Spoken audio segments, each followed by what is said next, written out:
जब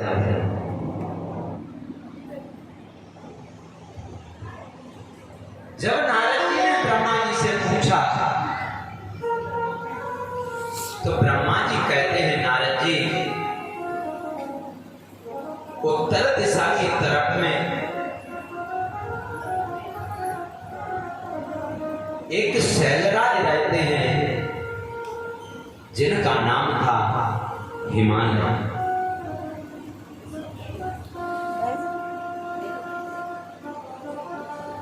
शैलराज हिमालय सभी खजानों की खान है। उनके पास सभी प्रकार के रत्न, वैभव, संपत्ति और सभी में श्रेष्ठ, सभी पर्वतों के राजा।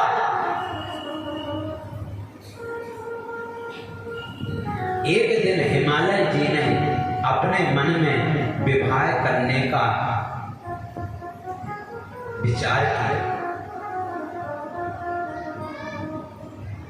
राजा हिमालय को मन में आया कि मैं भी विवाह करूंगा।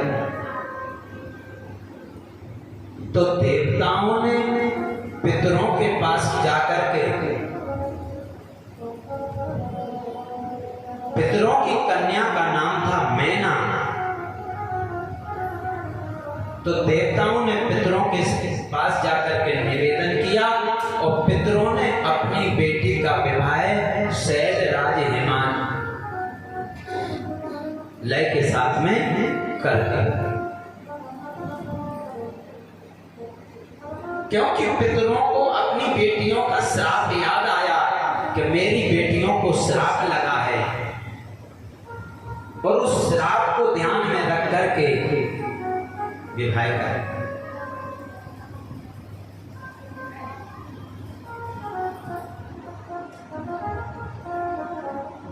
दक्ष प्रजापति ने 60 कन्याओं को जन्म दिया था।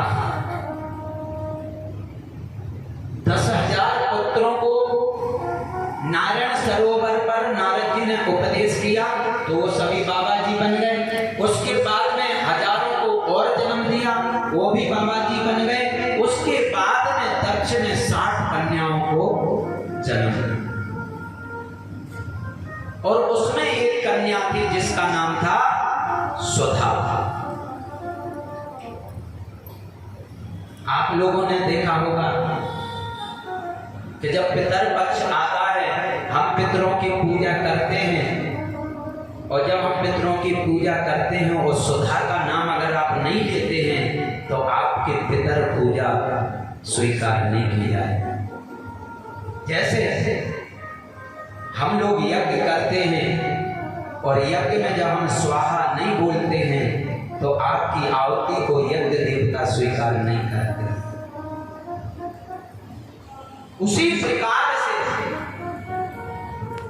जब हम ब्राह्मण जमाते हैं, पितरों की पूजा करते हैं, और उस पूजा में ब्राह्मणों को रोटी निकालते समय सुधा का उच्चारण नहीं करते हैं तो हमारी पितर पूजा पूरी स्वीकार नहीं। आपने देखा होगा कभी तर्पण कराया हो तो आपके घर में जो पंडित जी भोजन करने आते हैं तो वो तर्पण कराते हैं तो वो बोलते तस्मै सुधा, तस्मै सुधा, तस्मै सुधा। आपको अपने घर में बाबूजी की रोटी निकालनी है,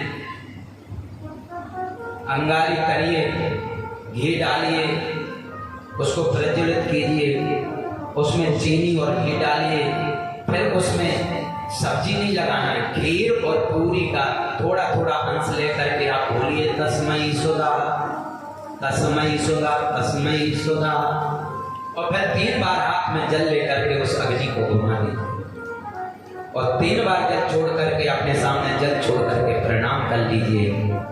आपकी वो रोटी बाबूजी के लिए स्वीकार है, आपके पितरों को अंश मिल जाएगा।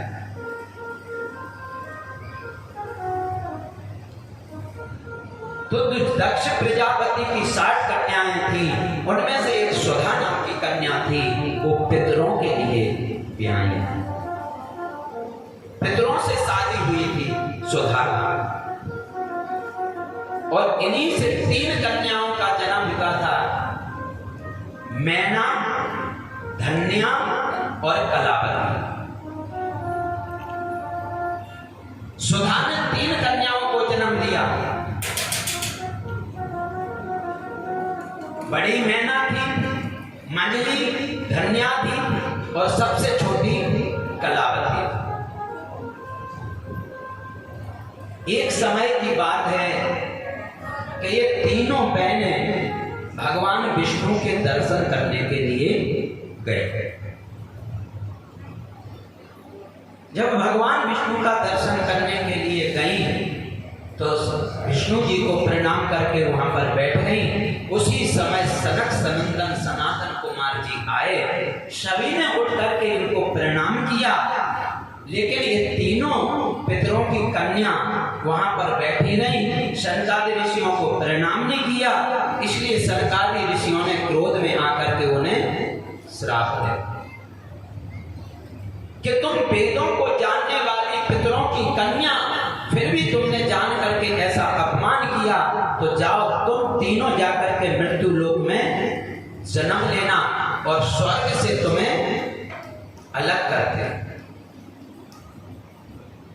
जब सनकादि ऋषियों ने श्राप दिया तो तीनों कन्याओं ने सनकादि ऋषियों के चरणों में गिर करके प्रार्थना की और कहा कि बाबा हमें स्वर्ग से दूर मत करिए, क्योंकि मृत्यु लोक में बहुत दुख होगा, ऐसी कृपा करिए। तो सनकादि ऋषियों ने कहा कि तुम तीनों मृत्यु लोक में जन्म तो लोगी, लेकिन एक पर्वतराज हिमाचल के यहाँ पर उनकी पत्नी बनोगी, दूसरी जनक की पत्नी बनोगी और तीसरी वृषभान जी की पत्नी बनोगी। किसकी बनोगी? हिमालय की पत्नी बनोगी तो तुम वहां पर पार्वती को जन्म दोगी, और तुम जनक की पत्नी बनोगी वहां जानकी को जन्म दोगी, और तुम एक बहन वृषभान जी को ब्याह शादी करोगी तो वहां पर राधा रानी को जन्म दोगी। इस प्रकार से तुम्हारा कल्याण हो जाएगा और तुम पृथ्वी पर भी रह करके स्वर्ग जैसा वैभव, स्वर्ग जैसा सुख अनुभव करो। और आप लोगों ने कथा सुनी भी है, हिमालय के पास कोई कमी नहीं थी और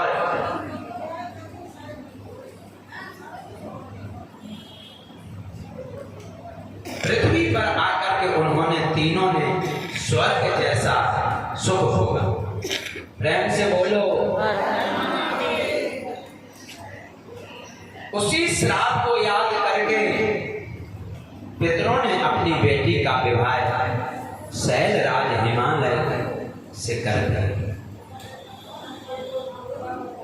हिमालय में विवाह करने के बाद बहुत समय तक गृहस्थ जीवन का सुख होगा, लेकिन कोई संतान नहीं।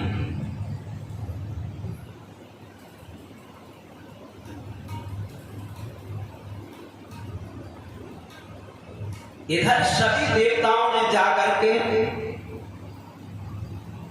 मां भगवती की तपस्या की और भगवती उनकी तपस्या से प्रसन्न होकर के आई और देवताओं ने कहा